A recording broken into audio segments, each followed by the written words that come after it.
ನಮಸ್ಕಾರ ವೀಕ್ಷಕರೇ, ನಾನು ರೇಷ್ಮಾ. ನೀವು ನೋಡ್ತಾ ಇದ್ದೀರಾ ಕರ್ನಾಟಕ ಪವರ್ ಟಿವಿ ನ್ಯೂಸ್. ಇದೀಗ ಈ ದಿನದ ಪ್ರಮುಖ ಹೆಡ್ಲೈನ್.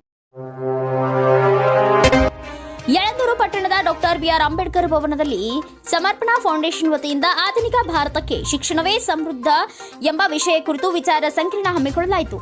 ಕಾರ್ಯಕ್ರಮವನ್ನು ಆರ್ಎಸ್ಎಸ್ ಹಿರಿಯ ಮುಖಂಡರು ಹಾಗೂ ಸಾಮಾಜಿಕ ಕಾರ್ಯಕರ್ತರಾದ ವೆಂಕಟರಾಮ್ ಅವರು ಉದ್ಘಾಟನೆ ಮಾಡಿ ಮಾತನಾಡಿದರು.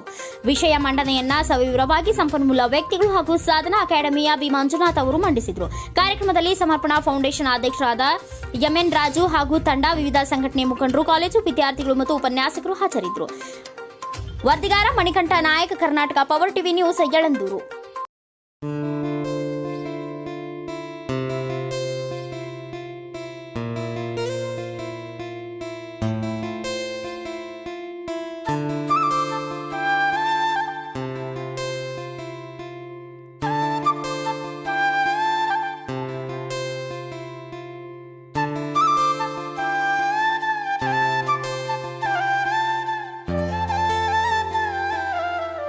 ಯುವಕರಿಗೆ 2 ತಾರೀಕಿನ ವಿವೇಕಾನಂದರು ಸಹ ಸ್ಮರಣೆ ಮಾಡ್ತಕ್ಕಂಥ ವೇದಿಕೆ ಮೇಲೆ ಆಸೀನರಾಗಿರ್ತಕ್ಕಂಥ ಸನ್ಮಾನ್ಯ ಶ್ರೀ ನಾಗೇಂದ್ರ ಅವರೇ ಹಾಗೂ ಸನ್ಮಾನ್ಯ ಶ್ರೀ ಅರುಣ್ ಅವರೇ ಹಾಗೂ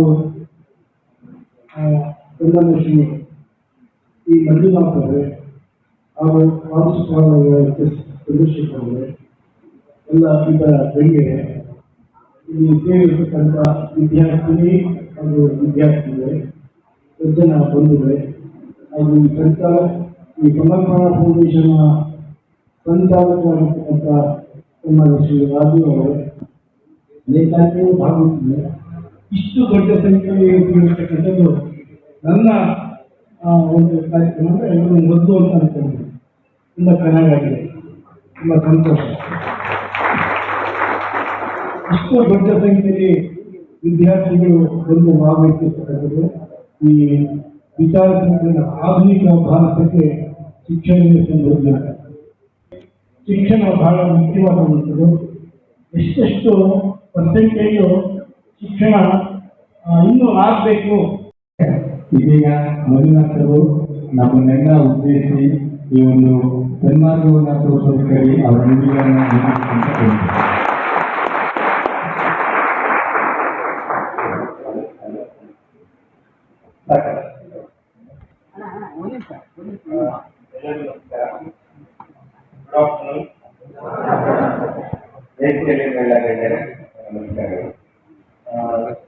ವೆರಿ ಫಸ್ಟ್ ಇವತ್ತಿನ ಟಾಪಿಕ್ ಅಂತೇಳಿ very first thanks to Raju sir. ಒಂದು ಚಿಕ್ಕ ತಾಲೂಕು ಕೇಂದ್ರದಲ್ಲಿ ಇಷ್ಟು ದೊಡ್ಡದಾಗಿ ಯುವಕರನ್ನು ಆರ್ಗನೈಸ್ ಮಾಡಿರೋದು very hats off to you sir. ಯಾಕಂದ್ರೆ ಹೊಸದಾಗಿ ನಾನು ರಾಜ್ಯ ಸುತ್ತಾ ಇರ್ತೀನಿ, ಫ್ರಮ್ ಚಾಮರಾಜನಗರ ಟು ಬೀದರ್ವರೆಗೂ ಹೋಗ್ತಾ ಇರ್ತೀನಿ. ನಿನ್ನೆ ನಮ್ಮ ಸೆಷನ್ ಬಳ್ಳಾರಿಯಾಗಿತ್ತು. ನೀವು ಬೇಜಾರು ಮಾಡ್ಕೊಳ್ಳೋದಾದ್ರೆ ತಂದೆ ಹೇಳಬೇಕು. ನೀವು ಅನ್ಕೊಂಡಿದ್ದೀರಾ ನಾವು ಎಜುಕೇಶನಲ್ಲಿ ಸ್ಟ್ರಾಂಗ್ ಇದ್ದೀವಿ, ನಾವು ಬಹಳ ಬ್ರಿಲಿಯಂಟ್ ಇದ್ದೀವಿ, ಬಹಳ ಪವರ್ಫುಲ್ ಇದ್ದೀವಿ ಅಂತ. ಬಟ್ ಆ ಫೀಲ್ಡ್ ನನಗಂತೂ ಕಾಣಿಸಲ್ಲ.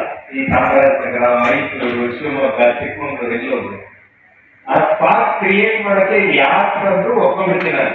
ಬರೀ 100 ಹುಡುಗರು ಕೂರ್ತಾರೆ ಅಂದ್ರೂ ಕೂಡ I agree to come south Karnataka.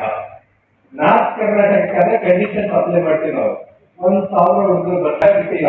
ಈ ಸ್ಟೇಜ್ ಕಂಪ್ಲೀಟ್ ಕವರ್ ಮಾಡ್ಕೊಂಡು ಕೂತ್ಕೊಂಡಿದ್ದಾರೆ 1,500 ಹುಡುಗರು. ಇನ್ನೊಂದು 500 ಜನ ಕಿಟಕಿ ನಿಂತ್ಕೊಂಡ್ರೆ ಗಾಡಿ ಬರ್ತಾ ಇಲ್ಲ. ಇನ್ನೊಂದು 500 ಜನ ಮುಂದೆ ಬಾಗಿಲು ಸಂದರ್ಭ ನಿಂತ್ಕೊಂಡು ಹೋಗ್ತಾರೆ. ಅಂದ್ರೆ ಆ ಉತ್ತರ ಕರ್ನಾಟಕದ ಮಕ್ಕಳಿಗೆ ಹಸಿವು ತುಂಬಾ ಇದೆ. ಆ ಹಸಿವನ್ನು ನಿಮಗೂ ಕ್ರಿಯೇಟ್ ಮಾಡ್ಬೇಕು. ನಮಗೆ ಬಹಳ ಹೊಟ್ಟೆ ತುಂಬಿಲ್ಲ, ಬರ್ತಾ ಇಲ್ಲ. ಕೃಷ್ಣದೇವರಾಯ ನಾಟಕದಲ್ಲಿ ಅದನ್ನು ಕ್ರಿಯೇಟ್ ಮಾಡೋದಕ್ಕೆ ಒಂದು ಪ್ರಯತ್ನವಾಗಿ ಈ ಪ್ರೋಗ್ರಾಮ್ ಅನ್ನು ತಗೊಂಡಿದ್ದೀನಿ. ವೆರಿ ಫಸ್ಟ್ ಹೇಳಿ, ಈ ಹುಡುಗರು ಶಕ್ತಿ ಇಲ್ಲ ಅಂತಲ್ಲ, ಶಕ್ತಿ ಇದೆ.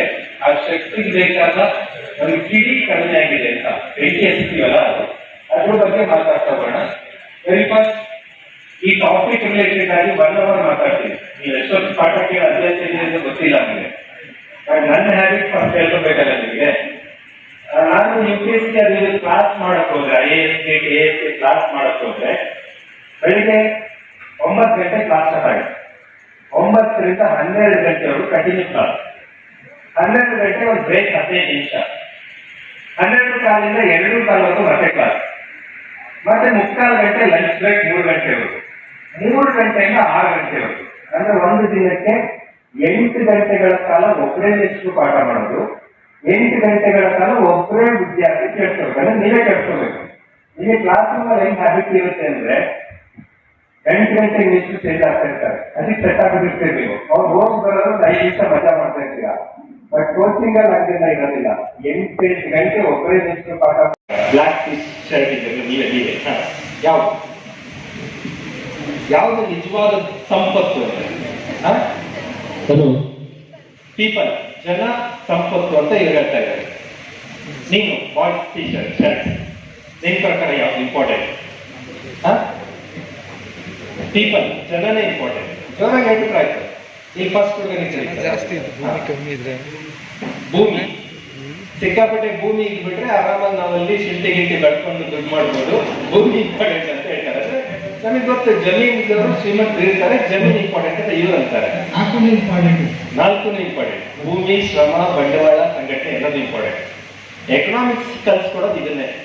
ಭೂಮಿ, ಶ್ರಮ, ಬಂಡವಾಳ, ಸಂಘಟನೆಯಿಂದ ಒಂದು ವಸ್ತು ಪ್ರೊಡ್ಯೂಸ್ ಮಾಡ್ಬೋದು, ಒಂದು ದೇಶ ಕಟ್ಬೋದು, ಇವೆಲ್ಲದೂ ಇಂಪಾರ್ಟೆಂಟ್ ಅಂತ ಹೇಳುತ್ತೆ. ಬಟ್ ಇದೆಲ್ಲದೂ ಇಂಪಾರ್ಟೆಂಟ್ ಹೌದಾ? ಎಕನಾಮಿಕ್ಸ್ ಹೇಳಿದ್ಕೂടെ ನೀವು ಒಪ್ಕೋಬೇಕಂತ ಇಲ್ಲ. ಎಕನಾಮಿಕ್ಸ್ ಆಚೆಗೂ ನಿಮಗೊಂದು ವಿವೇಚನೆ ಇರುತ್ತಲ್ಲ, ಒಪ್ಕೋಬೇಕಾ ಬೇಡವಾ ಅನ್ನೋದನ್ನ ನಿಮ್ಗೆ ನೆಕ್ಸ್ಟ್ ಪ್ರಶ್ನೆ ಬರ್ತೀನಿ. ಲುಕ್ ಹಿಯರ್, ಇದು ಜಗತ್ತಿನ ಒಂದು ಮ್ಯಾಪ್ ಹಾಕೊಳ್ತಾ ಇದ್ದೀವಿ. ಇದು ರಷ್ಯಾ, ಅತಿ ದೊಡ್ಡ ದೇಶ ಜಗತ್ತಿನಲ್ಲಿ. ರಷ್ಯಾ ಬಿಟ್ರೆ ಸೆಕೆಂಡ್ ಕೆನಡಾ, ಅಮೆರಿಕದ ಮೇಲ್ಗಡೆ ಕೆನಡಾ ಸೆಕೆಂಡ್ ದೊಡ್ಡ ದೇಶ. ನೆಕ್ಸ್ಟ್ 3 ಚೀನಾ, 7ನೇ ಸೈಜ್ ಅಲ್ಲಿದೆ India. This India 7th size. ಭೂಮಿಗೆ ಬಂದ್ರೆ ನೀವು ಭೂಮಿ ಇಂಪಾರ್ಟೆಂಟ್ ಅಂತ ಇದ್ದೀರಾ, ಬಟ್ ಭೂಮಿನಲ್ಲಿ ನಮ್ಗೆ ಹೆಚ್ಚಿಗೆ ಭೂಮಿ ಇಲ್ಲ. ಭೂಮಿ ಬೇಕು ಅಂದ್ರೆ ಕೊಡಕ್ ಭೂಮಿನೂ ಇಲ್ಲ ನಮ್ಮ ಹತ್ರ. ಬಿಕಾಸ್ ನಾವು ರಷ್ಯಾ ಅಲ್ಲ, ನಾವು ಕೆನಡಾ ಅಲ್ಲ, ನಾವು ಚೀನಾ ಅಲ್ಲ, ನಮ್ಮ ದೇಶದಲ್ಲಿ ಹೆಚ್ಚು ಭೂಮಿ ಇಲ್ಲ. ಇಲ್ಲಿ ನೋಡಿ, ಆಸ್ಟ್ರೇಲಿಯಾ ನಮ್ಗಿಂತ ಹೆಚ್ಚು ವಿಶಾಲವಾಗಿದೆ. ವಿಶಾಲತೆ ಭೂಮಿ ಇಲ್ಲ ನಮ್ಮ ಹತ್ರ ಕೊಡಕ್ಕೆ. ನಂಬರ್ 2, ಸಂಪತ್ತಿಗೆ ಬಂದ್ರೆ, ದುಡ್ಡಿಗೆ ಬಂದ್ರೆ, ದುಡ್ಡಿನ ಪರಿಸ್ಥಿತಿ ಹೇಗಿದೆ ನೋಡ್ರಿ. ನೀವೇನು ಮಾತಾಡ್ತಾ ನಮ್ಮ ಇಂಡಿಯಾ ಹಾಗೆ ವಿಶ್ವಗುರು ಅಂತ ನಮ್ಮ ಮೋದಿಯವರು ಹೇಳ್ತಾರೆ, ಎಲ್ಲರೂ ನಾವು ಹೇಳ್ತಾ ಇರ್ತೀವಿ ನಾವು ಹಾಗೆ ಜಗತ್ತಲ್ಲಿ ಬಾಸ್ಗಳು ಅಂತ.